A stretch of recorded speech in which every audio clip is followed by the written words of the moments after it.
భగవద్బంధువులందరికీ నమస్కారం. హిందూ ప్యాడ్ ఛానల్కి స్వాగతం. ఈరోజు మనం ఈ వీడియోలో మాఘపురాణం చెప్పుకుందాం. మాఘపురాణంలోని 5వ అధ్యాయం ముని భార్య దుర్యోని నుండి ముక్తిగాంచుట. ఆ మునికాంత తన పూర్వజన్మ వృత్తాంతమును గౌతమమునికి ఇలా చెప్పెను.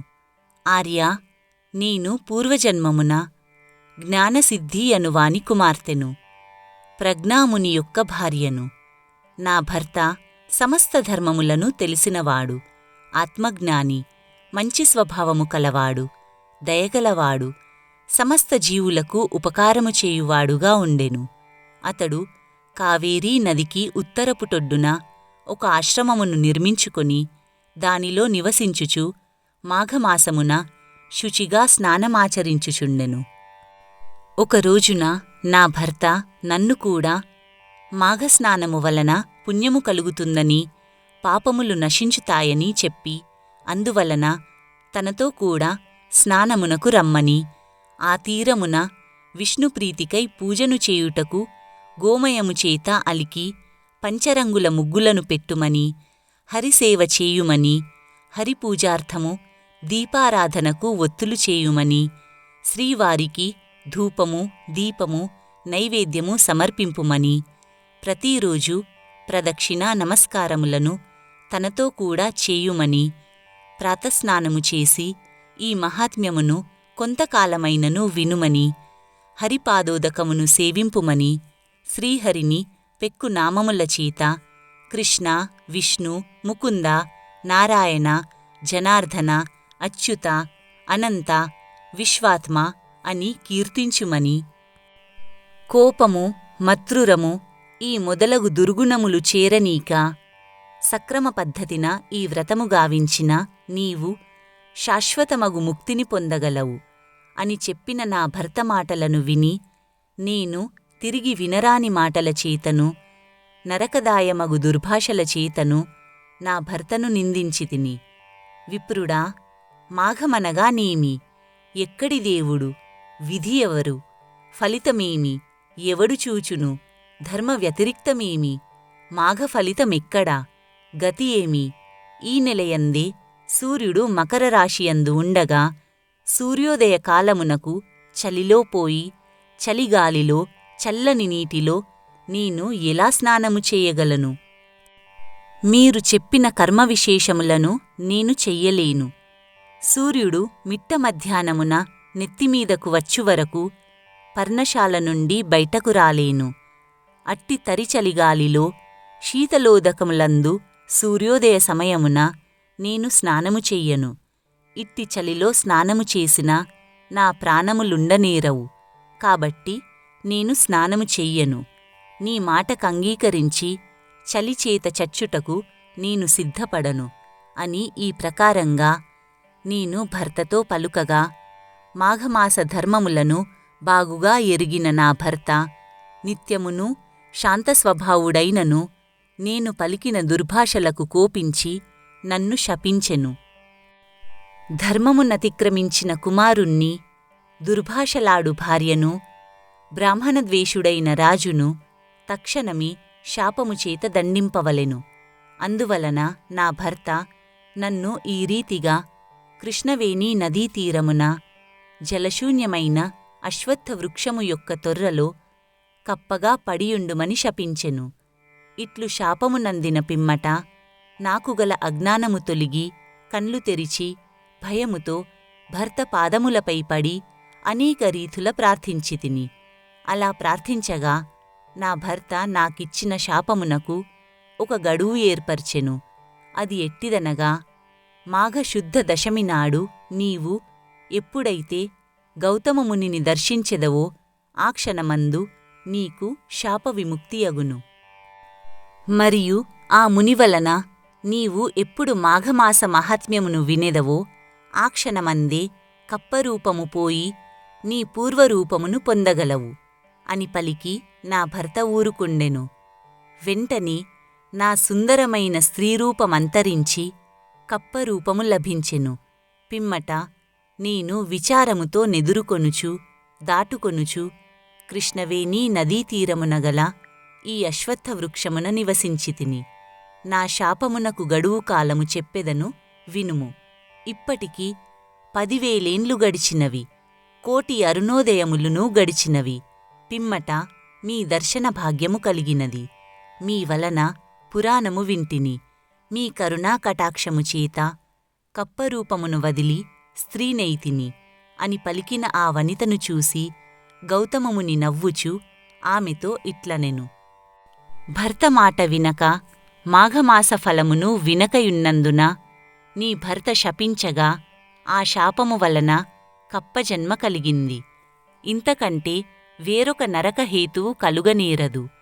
నరకము కంటే కూడా మిక్కిలి దుఃఖభాజనమైన ఈ కప్పరూపము మాఘఫల నిరాదరణ వలన కలిగిన శాపఫలితమే కాని వేరు కాదు. నీ భర్త చాలా బుద్ధి వికాసము కలవాడు. నీవు మాఘమాసమున చలికి వెరచి స్నానమును మానితివి కావున జలశూన్యమైన శుష్కకోటరమందు కప్పగా చేసెను. నీకు జలనివాసమిచ్చిన ఎడల నన్నే నీవు పొందగలుగుదువు. దానివలన నీకు ముక్తి కలుగునన్న ఆలోచన వలన ఇట్లు గావించెను. ఏలయనగా మాఘమాసమున నీటియందుండు వారికి నీచజన్మల నుండి విముక్తి కలుగును. పూర్వకాలమున నీటియందు సంచరించు జలచరములు మాఘమాసమున నీచజన్మల నుండి ముక్తిని పొంది దివ్యదేహములను ధరించి స్వర్గమునకు చేరినవి. కావున నీకు జలవాసమును కలుగచేయక స్వమలాహారమగు మండూక జన్మను ప్రసాదించెను. స్త్రీలకు స్వతంత్రము లేదు. భర్త మాట జవదాటరాదు. పాతివ్రత్య పుణ్యము చేత పతిసేవ చేత స్త్రీలు విష్ణులోకమును పొందగలుగుదురు. ఇతర వ్రతముల వలన పొందజాలరు. స్త్రీలకు భర్తయే ఆత్మ, శ్రీ మహావిష్ణువు, బ్రహ్మ, శంకరుడు, గురువు, తీర్థము అని పెద్దలు చెప్పుదురు. పతిసేవను విడిచి పలు ధర్మములను నిర్వహించినను ఆ స్త్రీ ఎన్నడునూ ముక్తిని పొందజాలదు. ఏ స్త్రీ భర్తను విడనాడి స్వేచ్ఛానువర్తినియై సంచరించునో ఆమె సూర్యచంద్రాదులున్నంతవరకు యమలోకమున నిలిచియుండును. పతిలేని స్త్రీ గురువుల చేతను ధర్మవేత్తల చేతను ప్రేరేపింపబడియైనను లేకున్నను పతిపరాయణయై ధర్మమును ఆచరింపవలెను. ఏ స్త్రీ అయినను పతి పాదముల జలములు శిరస్సుపై చల్లుకొనునో ఆ స్త్రీ హరిలోకమును చేరగలదు. గంగాస్నాన ఫలమును పొందగలుగును. పతి పాదోదకమును ఏ స్త్రీ త్రాగునో ఆ స్త్రీ 1000 చాంద్రాయన వ్రతముల ఫలమును పొందును. కనుక నీవు చేసిన కర్మదోషమున ఫలము నీవే అనుభవించవలెను. నీకు మాఘశుద్ధ దశమినాడు పుణ్యవశమున కప్పజన్మ నుండి ముక్తి కలిగి అందమగు స్త్రీరూపమును పొందితివి. ఈ మాఘమాసమున పాపమును పోగొట్టు కృష్ణవేణీ నదియందు స్నానమును చేయుము. నీకు విష్ణులోక ప్రాప్తి కలుగును. స్త్రీలు కాని పురుషులు కాని ఈ మాఘమాసమున ప్రాతకాలమున స్నానము చేసినచో వారు శ్రీ మహావిష్ణువు సన్నిధానమును చేరుదురు. ఎవరైనను తెలిసి కాని తెలియక కాని మాఘశుద్ధ దశమి రోజున, సప్తమి రోజున, పౌర్ణమియందును పాడ్యమియందును స్నానము చేసిన ఎడల వారి పాపములన్నీయు పటాపంచలగును. మాఘశుద్ధ పాడ్యమి దినమున స్నానము చేసిన వారి పాపములు గాలిచేత మేఘములు విడిపోయినట్లు నశించును.